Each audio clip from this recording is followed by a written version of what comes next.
प्रिय विद्यार्थियों नमस्कार।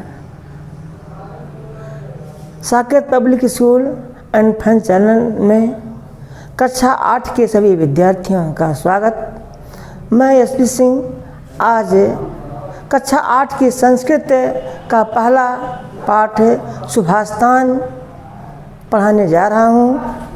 जरा देखिएगा। सुभाषतान, सुभाषतान में सु माने अच्छा, भाषतान माने अच्छी वाणी। यानी सुभाषतान का अर्थ दो शब्दों से मिलकर बना हुआ है। इसे कहते हैं अच्छी वाणी। यानी सु माने होता है सुंदर, मधुर तथा भाषित का अर्थ होता है वचन, यानी अच्छा वचन से लिया गया है। तो ये पाठ आपके जो है सूक्ति मंजरी, नीति शतम, शिशुपाल वध तथा चाणक्य नीति यानी पंचतंत्र से लिए गए हैं। तो इसमें आपको जो है पहला श्लोक के विषय में बताया जा रहा है कि गुणा गुणज्ञेष गुणा भवन्ति ते निर्गुणम प्राप्य भवन्ति दोषा।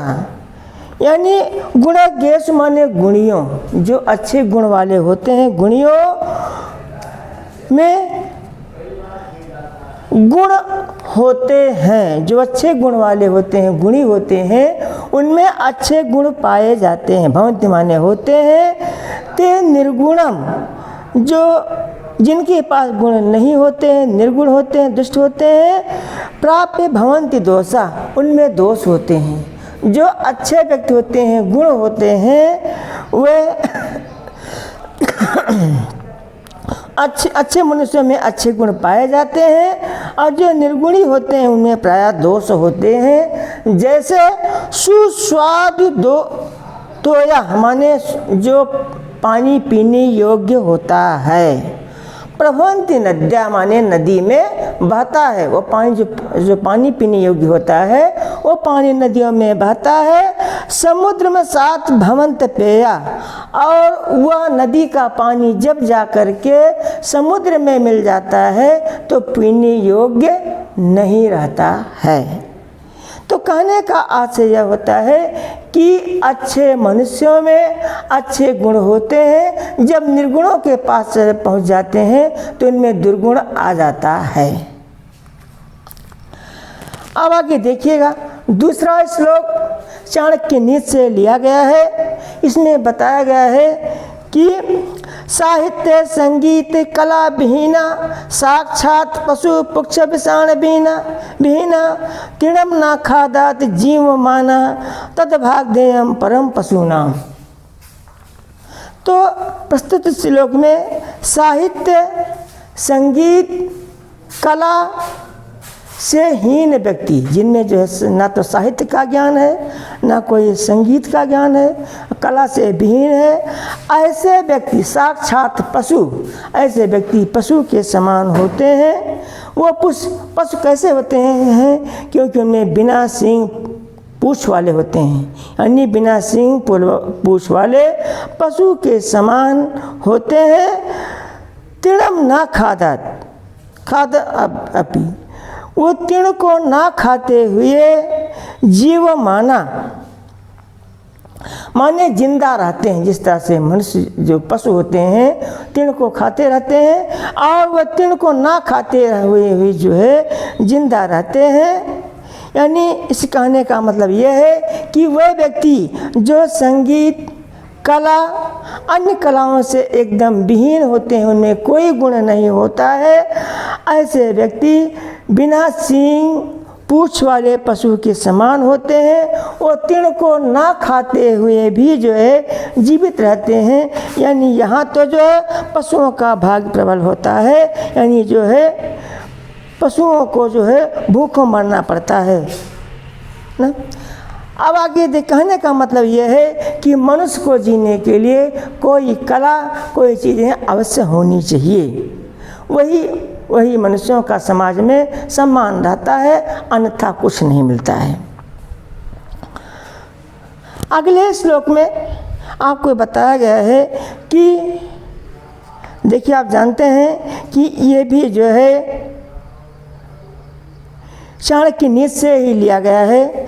लुब्धस्य नस्य ऐसा पिष्णस्य मैत्री, लुब्धस्य नस्य ऐसा, यानी कहने का मतलब ये है कि वह व्यक्ति जो लोभी होते हैं उनका यश नष्ट हो जाता है। पिष्णस्य माने होते चिंगुलखोरी, चिंगुलखोरी, मैत्री माने मित्रता, चिंगुलखोरी से मित्रता नष्ट हो जाती है। नष्ट क्रियस्य कुल धर्म, नष्ट क्रियस्य कुल धर्म, यानी कहने का मतलब यह है कि निष्क्रिय यानी बेरोजगार होने से कुल नष्ट हो जाता है। यानी जो व्यक्ति केवल धन पर निर्भर रहते हैं उनका व्यक्ति का धर्म नष्ट हो जाता है।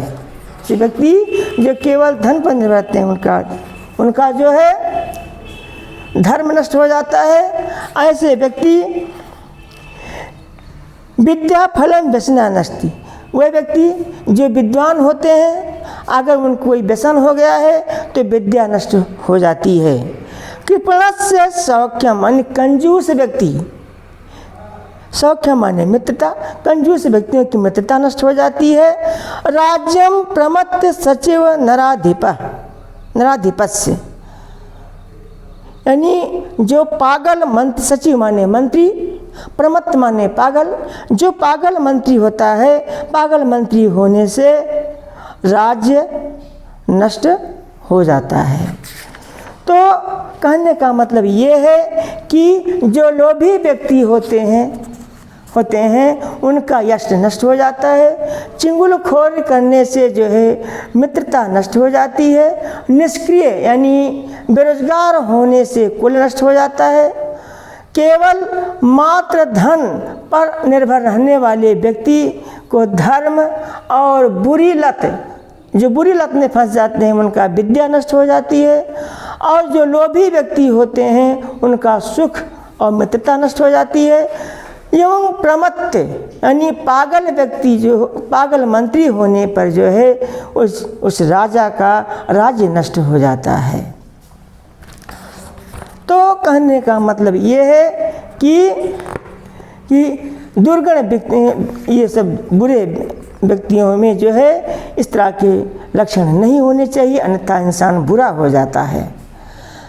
आगे देखिएगा अगले श्लोक में, पित्ता रसम तु कंटकम मधुरम समानम माधुरमेव जन्मेन मधु मक्षिकाशो अस्तस्थ्यो समसज्जन दुर्जनानाम शुद्धा बचा मधुर सूत्र रक्तम सृजंती, यानी पित्वा रसम, रस को पी करके, तू कंटकम माने जो दुष्ट व्यक्ति होते हैं, दुष्ट बोलने वाले, यानी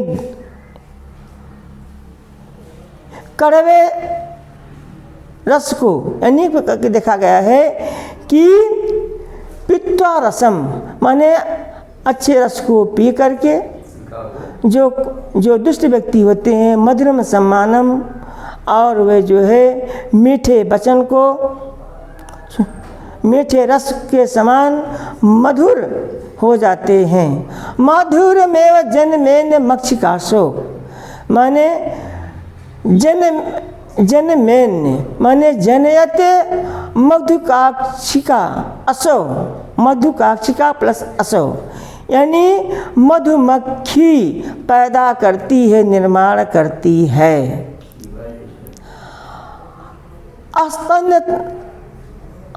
संत अस्थेय माने संत तथा यों, यानी वैसे ही सज्जन पुरुष सृजंती माने निर्माण करते हैं, निर्माण करते हैं। जिस प्रकार जो है मधुमक्खियाँ कड़वे रस को मीठे रस के समान पीकर शहद उत्पन्न करती हैं, उसी प्रकार जो है संत अस्य सम दुर्जना नाम, जो दुर्जन व्यक्ति होते हैं, दुर्जन और सज्जन पुरुष के वचनों को सुन करके संत पुरुष जो है उसी वाणी से वाणी रूपी रस को उत्पन्न करते हैं। कहने का मतलब यह है कि जिस प्रकार मधुमक्खी जो होती है कड़वे रस को मीठे रस के समान पी करके मधुर रस उत्पन्न करती है, यानी शहद उत्पन्न करती है, उसी प्रकार जो है संत पुरुष दुर्जन और सज्जन व्यक्तियों के वाणी को सुन करके शहद के समान सुंदर वाणी रूपी रस उत्पन्न करते हैं। यानी कहने का मतलब यह है कि दुष्ट व्यक्तियों और सज्जन व्यक्तियों में कुछ ना कुछ गुण अवश्य होते हैं। उन दोनों के बीच जो है अच्छे गुणों को चुनना चाहिए। कहने का मतलब यह है कि दुष्ट व्यक्ति और सज्जन पुरुष के अच्छे गुणों को देख करके अच्छी चीज़ें सीख लेनी चाहिए। अगले श्लोक में देखिए, महतां प्रकृति स वर्धितानां परेरपि न जहाति निजं भावं संख्याशूला कृततया। यानी वर्धिता नाम होता है बढ़ाए गए या प्रशंसित, वर्धिता नाम में स्वतः बढ़ाए गए या प्रशंसित, पररपि परधन अपि, यानी दूसरों से भी या परायों से भी, दूसरों से भी परायों से भी, जहात माने छोड़ता है, जहात माने छोड़ता है, लाकृत्या माने होता है जैसे नौका का आकार होता है उस तरह से होता है। यानी महतां प्रकृति, महान पुरुषों की आकृति या स्वभाव, वर्धिता नाम परेरपि, शत्रुओं के बढ़ने पर भी, यानी शत्रुओं के अधिक हो जाने पर भी जो महान पुरुष होते हैं उनके स्वभाव में परिवर्तन नहीं होता है। जैसे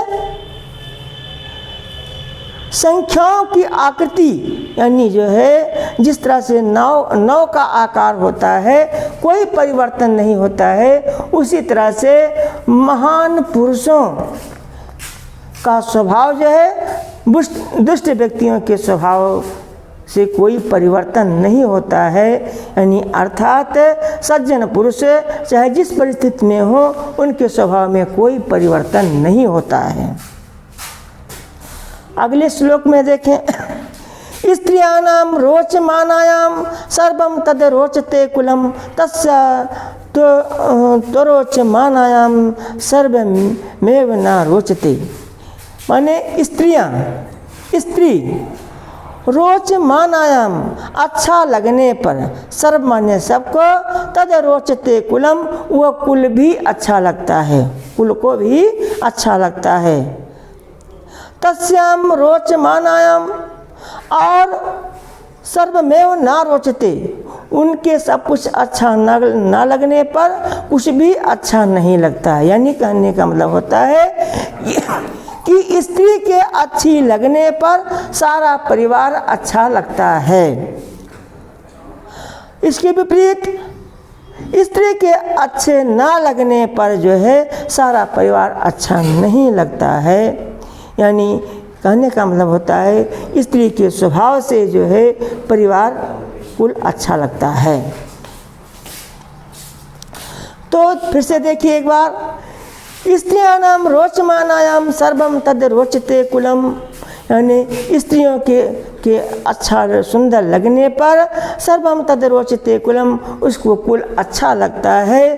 तस्याम, उसके अच्छा ना लगने, तस्याम रोचमानायाम, उसके अच्छा ना लगने पर सर्वमेव ना रोचते कुलम, ना रोचते, तो वह सारा परिवार अच्छा नहीं लगता है। इसका मतलब ये होता है कि स्त्री का स्वभाव सरल सुशील होना चाहिए जिससे परिवार सुशोभित होता है, कुल अच्छे बनते हैं।